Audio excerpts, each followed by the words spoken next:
Welcome to another conversation in People in Fundraising. This podcast features interviews with nonprofit professionals who discuss their career journeys, lessons learned, and enthusiasm for working in fundraising. And here is your host, the founder of People in Fundraising, Tim Wilson.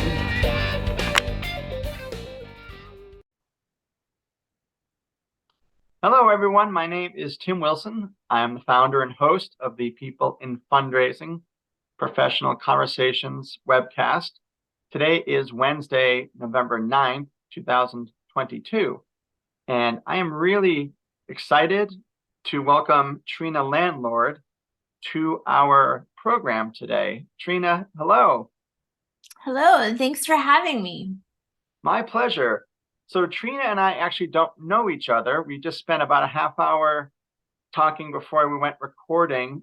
Trina is the development officer at the Healthy Alaska Natives Foundation, which is based in Anchorage, and that is on the Dena'ina land in the state of Alaska. And Anchorage, by land mass, is one of the largest cities in the United States. So I appreciate, Trina, you telling me that there is the Dena'ina heritage and culture in that part of Alaska, and that is their land. So thank you. So I reached out to Trina on LinkedIn a few weeks ago. Like I said, we haven't known each other previously, and I wanted to have her on the program today because November is Alaska Native and Native American Heritage Month, and I'm anticipating posting our interview next Monday, November 14th, in honor of Alaska Native and Native American Heritage Month. So, Trina, anything you'd like to share about your position or how you entered the fundraising field, going off of how I just spent a few minutes introducing you? Sure. Well, I'll just kind of go into a brief description about my heritage. My family is Yupik. We're from Mountain Village, which is located 90 miles inland from the Bering Sea on the Yukon River. Oh. My community was founded by my great-grandfather, and that is how we got our last name, Landlord. I resided in Mountain Village till I was 7, and then moved to Anchorage and have lived in various places, but Alaska is really special, and I always come home. Oh, that's beautiful. Yeah, Trina earlier was talking with me about some of the places in the lower 48 as well as in Alaska that she's visited, and some of the places that she would love to visit someday. And one of them you mentioned was at the northernmost part of Alaska. And what was that city again, please? The name of the community is Uktiavik. It's also formerly known as Barrow, which is the northernmost city within Alaska. They call it the top of the world. Oh, nice. That sounds fun. I hope you get there someday.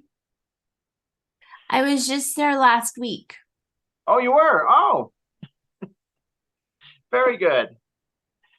And I was talking with Trina that my aunt and uncle in the 1980s were stationed on Adak Island in the Aleutians, and that's a part of Alaska that you haven't yet been to, correct? Correct. I have not been to the Aleutians yet. Yeah, yet. That's the important term. Yeah. So, Trina, with that as a very thoughtful and helpful background for your heritage and your culture, are there things you would like to share with us about your role as the development officer at the Healthy Alaska Natives Foundation? Yes, so I actually started in this role a year ago, November 15th. Prior to that, I was at the Alaska Federation of Natives for 6 years. So I'm basically like learning as I go in this new role at the Healthy Alaska Natives Foundation. We have our annual Ravens Ball Gala, and then I'm learning so much as I go along in this new role, such as direct mail appeals, employee giving, and other ways for prospect management. So I've been in the field of fundraising for about 7 years now. Oh, okay. And how did you enter the nonprofit world, Trina? How I entered the nonprofit world was in the year 2000. I accepted a position the first time with the Alaska Federation of Natives. And I Okay. started as admin support. So I was there like as an admin assistant. And over the course of the 5 years that I was at AFN, I worked my way up to coordinating the Elders and Youth Conference that Oh, was preceded by the annual AFN convention, Alaska Federation of Natives Convention. oh, okay. Interesting. And you've been at the Healthy Alaska Natives Foundation for 1 year next week, so that's awesome. What other places were you in that interim period from when you started, as you were talking to just last year? Other roles that I have served in Alaska. My passion is within Alaska Native nonprofit. So when I started my career in the year 2000, I went on to work at the First Alaskans Institute, which is a leadership organization, and they do a lot of convenings and conversations on important Alaska Native issues. And at that time, I was the communications manager.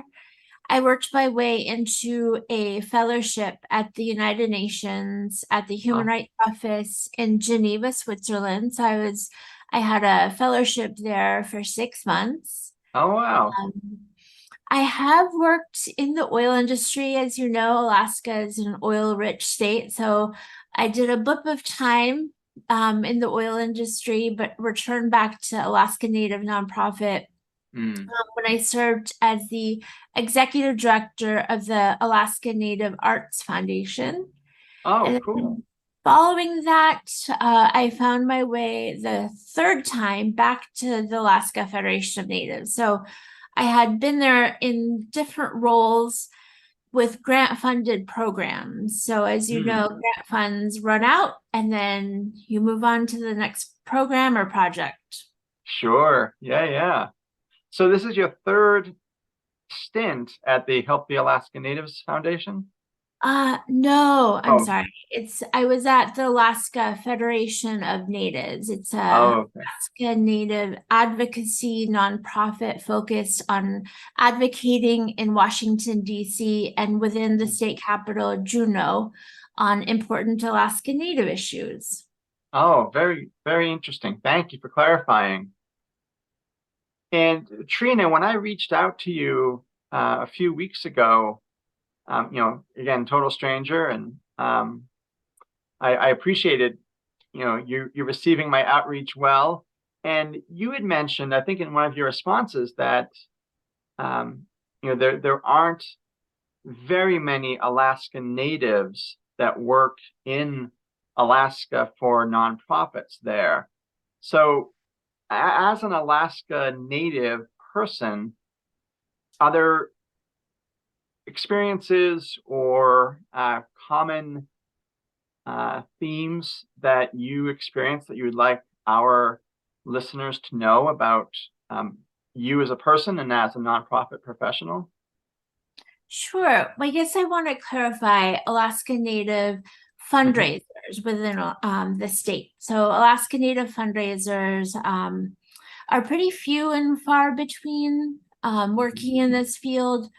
I ended up working as a development director at AFN and learned that so much in that role. Prior, I had served as the executive director at the Alaska Native Arts Foundation. And when I transitioned into that role in development, I had no prior experience. I Uh-huh. kind of fell into the role accidentally. I was hired to update their sponsorship database for one Oh, month. oh, okay. And in that 1 month, that rolled into, hey, could you work first for 90 days in working in updating our sponsorship database, which was in this giant Excel format. And so I ended up kind of updating their sponsor database. And then they said, well, can you solicit sponsors for the annual AFN convention? And then, hey, could you stay through working the AFN convention? Wow. And then on a Saturday afternoon, November 1st, my boss called me and said, we want you to work for us full-time permanent at the AFN. And so I accepted. And just to give you a little context about AFN, the convention convenes 5,000 Alaska Native people for 3 days. And they have plenary sessions, exhibitors, evening cultural performances, a banquet, VIP reception. So 5,000 Alaska Natives convene to talk about important issues impacting our communities. And then from there, the delegates will pass resolutions that will then guide the work on advocacy in DC and in the state capital of Juneau. Wow. So my 1-month contract ended up being for 6 years. Oh, wow. Congratulations. Thank you. And I would love to talk a little bit more about those AFN conferences. You mentioned 5,000 attendees. And this, may not be exactly in line with what you were working on in the nonprofit part of it, but do the conferences try to get a broad representation from the Alaska Native communities? Absolutely.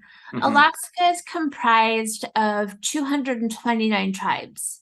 And there's a more complex structure on how the regions are comprised.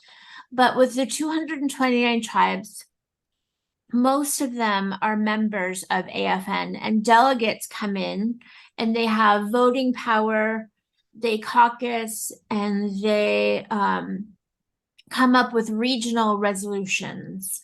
So with the 229 tribes, my uncle is a tribal chief from Mountain Village, and he comes in as a delegate and he'll bring community concerns to the table.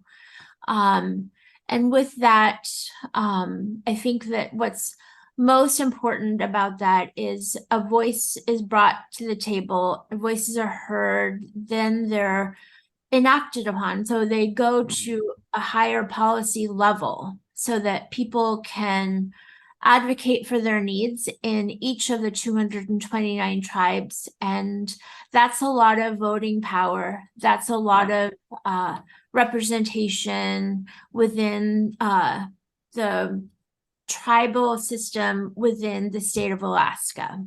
Yeah, sure. Thank you for that explanation. That's fascinating. And in terms of, you mentioned the word advocacy, I wanted to follow up with it's one of the questions I had sent to you ahead of time.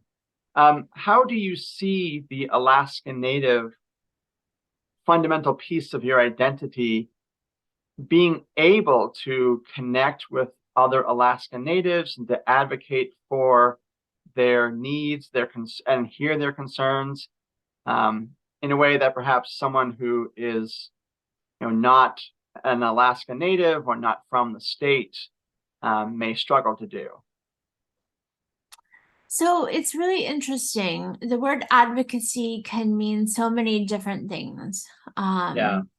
But when I think about it in this context of fundraising, I just think about like how with the structure here in Alaska that representation, recruitment, and retaining leaders for the demographics of the people that we serve. So the Alaska Native people. So last night, our first Alaska Native woman was elected into Congress. So as far as the polls are 47% in her favor. So put it into that. But yeah, that's terrific. I know, Mary Peltola. She is also Yupik from my region, the Bethel region.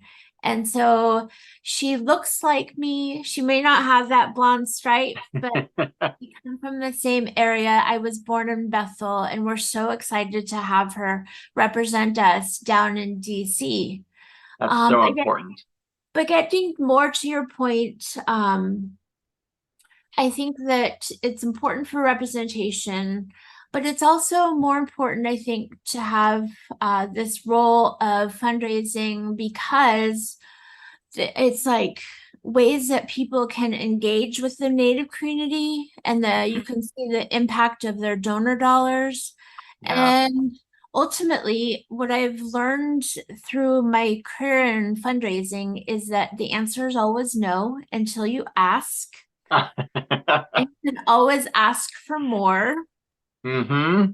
My other lesson that I've learned in the field of fundraising is that intimidating cold call you have to make, you got to reframe it and think about this is for the people that I'm serving. It's not about me and my feelings. It's about the people that we serve. And that's what I believed in the cause, which is something that I could get behind and really like advocate for a person from a rural community that came to the annual AFN convention. Mm-hmm. Certainly. That was so important. And I really appreciate the way that you articulated that and reframing cold calls. And I have a friend in Paris. You mentioned, the answer is always no until you ask. And one of her mottos is that if you don't ask, you won't get. So very, very similar to your mindset there. So thank you. Yes, definitely one of those good lessons.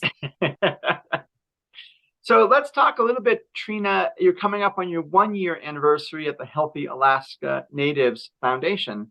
What stands out to you in the past year about successes or lessons learned, and how you envision continuing to work to address community needs? As I reflect on the successes and the lessons learned of the last year, I have coordinated the virtual Ravens Ball. And Mm, that ball is usually in person and it's a black tie event. And this last year it was virtual due to the safety of our partners yeah. and during COVID. So this last year, I coordinated the Ravens Ball, and we had over 150 online viewers. Uh-huh. We exceeded our expected fundraising goal from 29 sponsors. Nice. We got a lot of community support through auction donations. So we solicited the community and they came up in a big way to support our cause. Terrific. And we had over 94 community donated auction items. Oh, beautiful. We also had, I call them the Inupiaq influencers, these Alaska Native influencers that have podcasts or clothing lines. We invited them to serve as our co-hosts. Mm. And then we had Byron Nikolai. He's a Yupik drummer and singer that did our entertainment opening performance. Oh, awesome.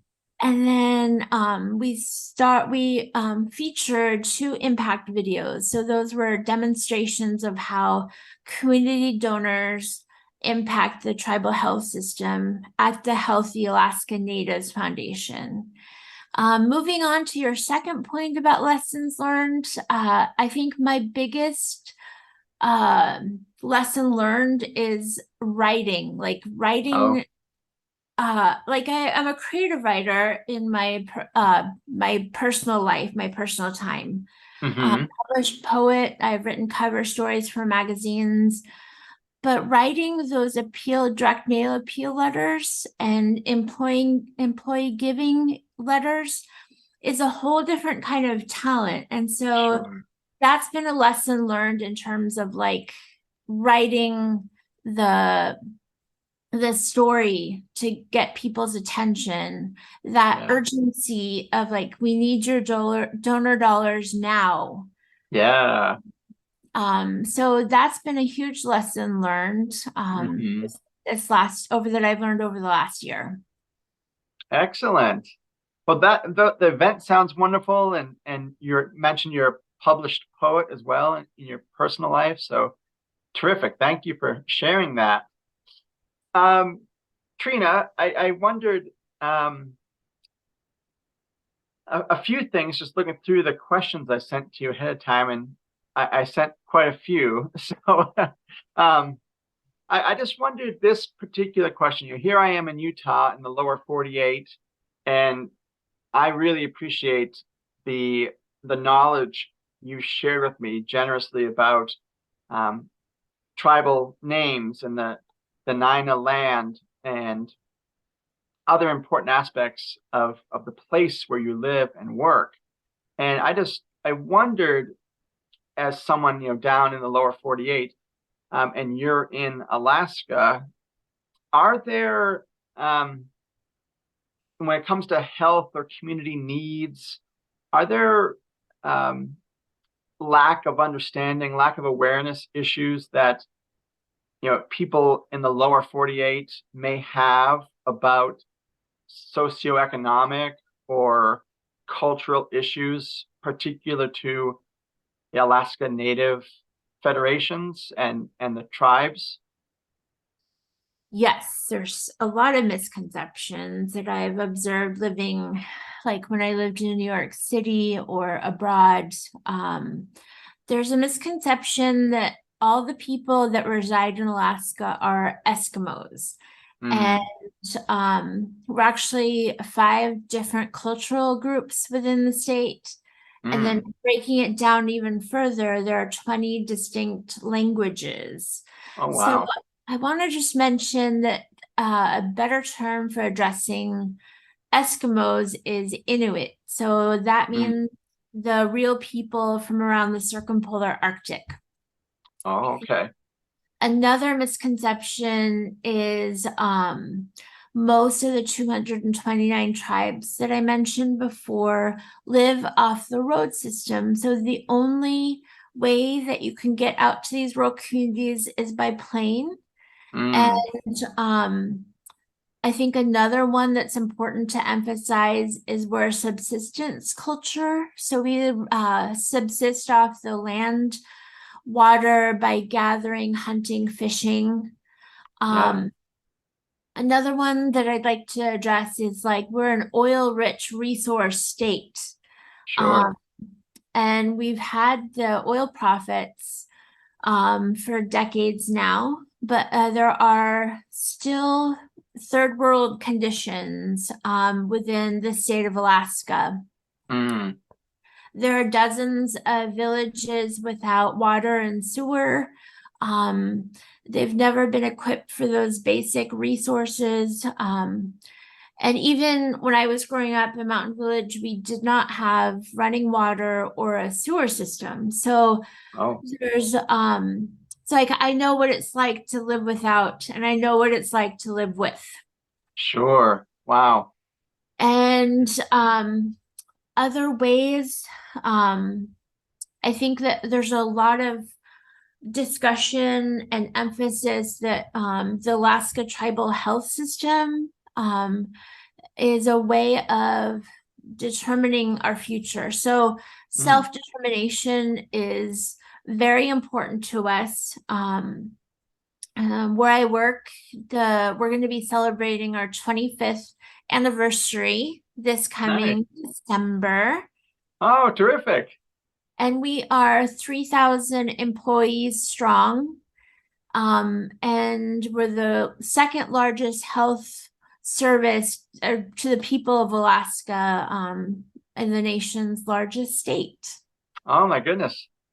That's really interesting. And thank you for sharing those different facts. That's very meaningful. So thank you for sharing that. I think just a few more questions. I'm looking at the time, and I mean it's certainly been an education and an enlightenment for me to talk with you, Trina. I have not yet been to Alaska, and I probably have either consciously or subconsciously fallen victim to some of those misconceptions and limited knowledge. So I think, for me and for the people that watch this conversation starting next week, it'll be really beneficial. So thank you. In terms of, and you've done a great job talking about your nonprofit career as well. What's a story of yours that you don't get to tell as often as you would like? So the raven is a central part to a lot of stories in Alaska Native culture. Ravens are considered like magical creatures that can transform. Ravens are also known to be a creative trickster. Ravens are also known to be the instigator of creating light. In my culture, the Yupik culture, the word for raven is Tuloguruk, and it's seen as a hero that helps people. One of our sponsors that I worked with previously, they had commissioned a raven graffiti art piece, and I was circulating around the event.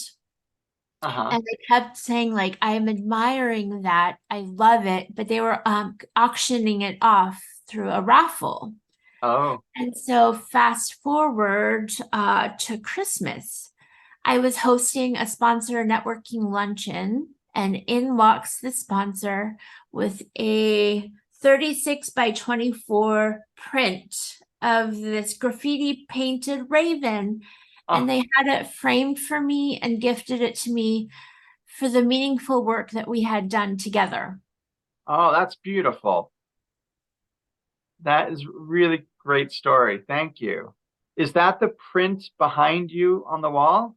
No, this is another print done by an Alaska Native artist by the name of Linda Infante Lyons. I'll just pivot this a little bit to my screen, and you can see she painted me as an icon holding a raven. Oh, that's awesome. That's so cool. Yeah, the piece is titled The Madonna of Azaja Zagamut, which is the Yupik word for my community. And that word means the beginning of the mountains to the north and to the south. So like the birthplace of mountains. Oh, wow. That's beautiful. It's a beautiful print, and the title of it, that's really cool. Thank you. Yeah. Trina, we've got just a few minutes left. I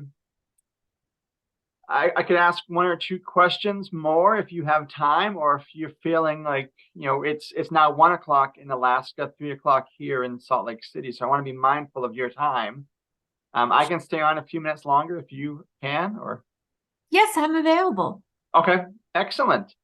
So you mentioned a little bit about virtual events and other necessities that came up during the pandemic.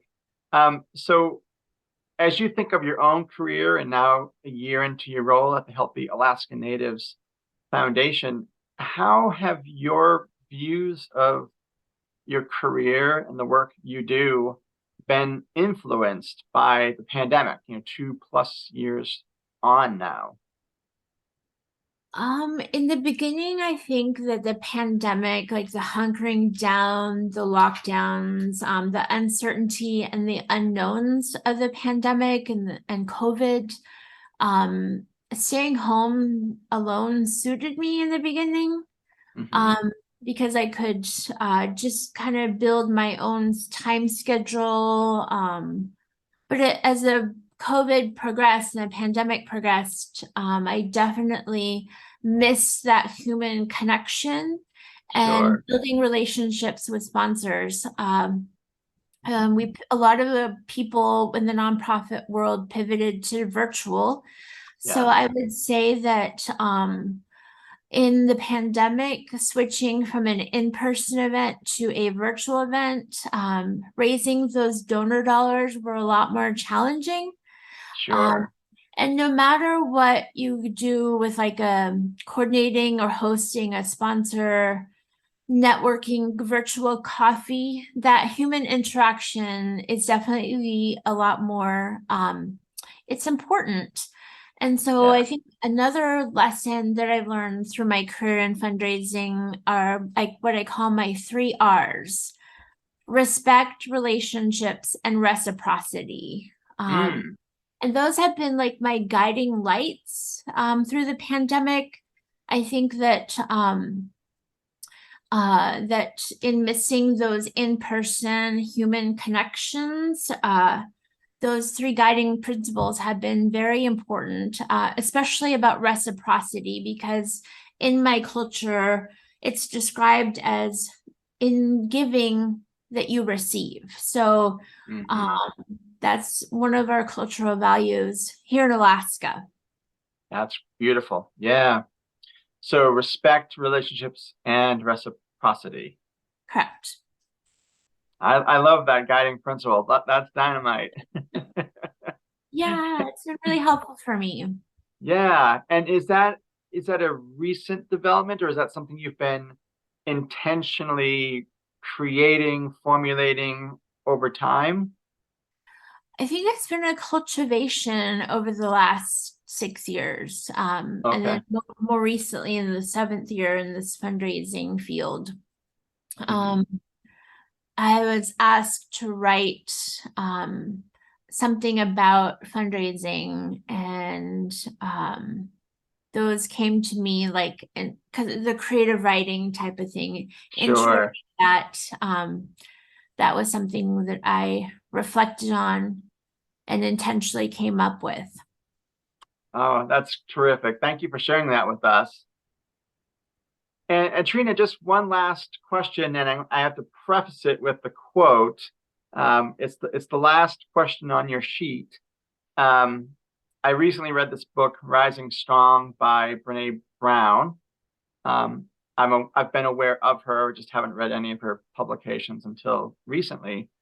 And so you have the quote. I'm going to read it just for our audience, and their benefit as well. And then if you can reflect back and share anything that comes to mind as you hear the quote. So what Brene Brown says is that in a culture of scarcity and perfectionism, there's a surprisingly simple reason that we want to own, integrate, and share our stories of struggle.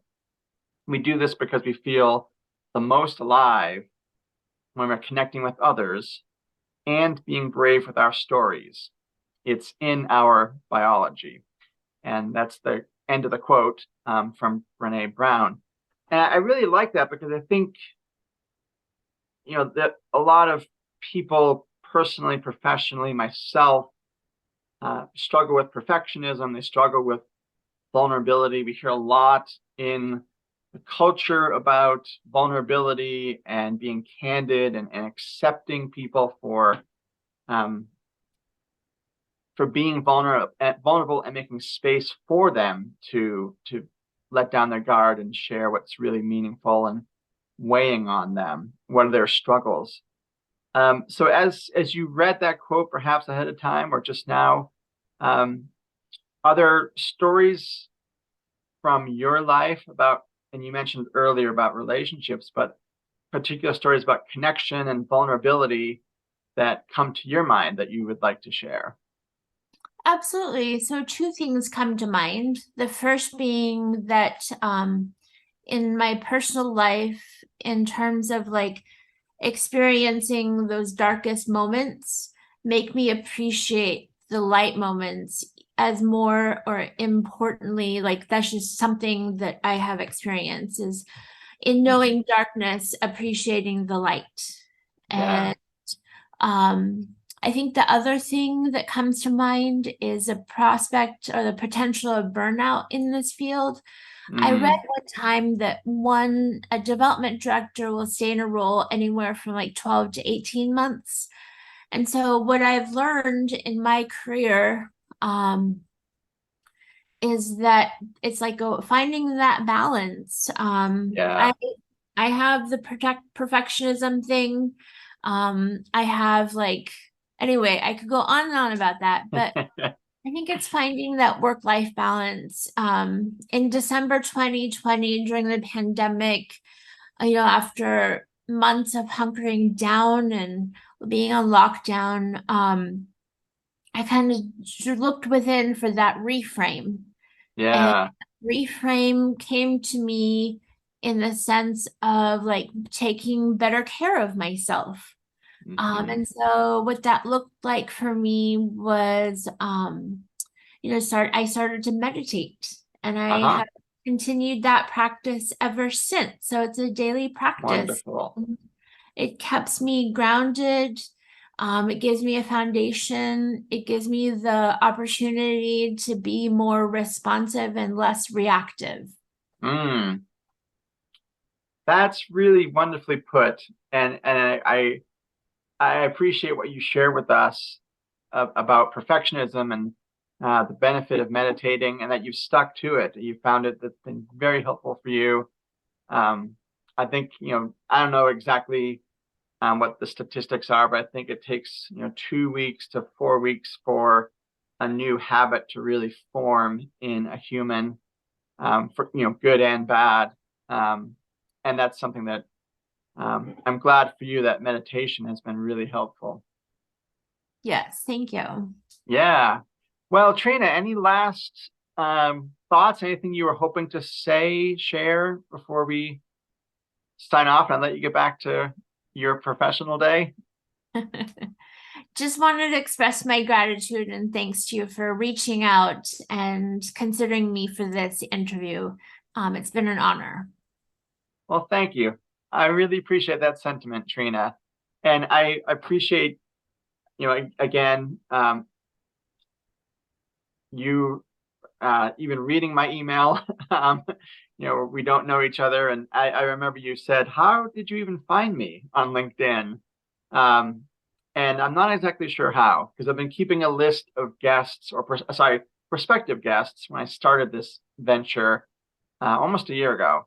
And so typically I might see someone who um, is tagged in someone else's post, or they make a comment, or they're part of a group that I think they deserve to be spotlighted in this program, because they bring something of uniqueness to our profession. And so I'm very grateful to you, Trina, for saying yes to my outreach and for being on the program today. And I can tell you put a lot of thought and preparation and heart into your responses. So thank you very much. And it's been an honor for me to have you as a guest today, and to have this interview scheduled so that we can air it during the Alaska Native American Heritage Month this November. So I really appreciate your time today, Trina. And I hope someday on my first visit to Alaska, perhaps we can meet up and you can show me around Anchorage. Absolutely. I'd be happy to. Thank you. Well, we'll keep in touch then, because Alaska is on my mind as a state to visit someday. So thank Okay. you so much, Trina. Awesome. Yes. Yeah, well, Yeah. for our guests, you can find Trina's interview on my website, peopleandfundraising.com, as well as on LinkedIn and YouTube next Monday, November 14th. Thank you again, Trina, and thanks to our audience for listening and watching today. Have a good afternoon.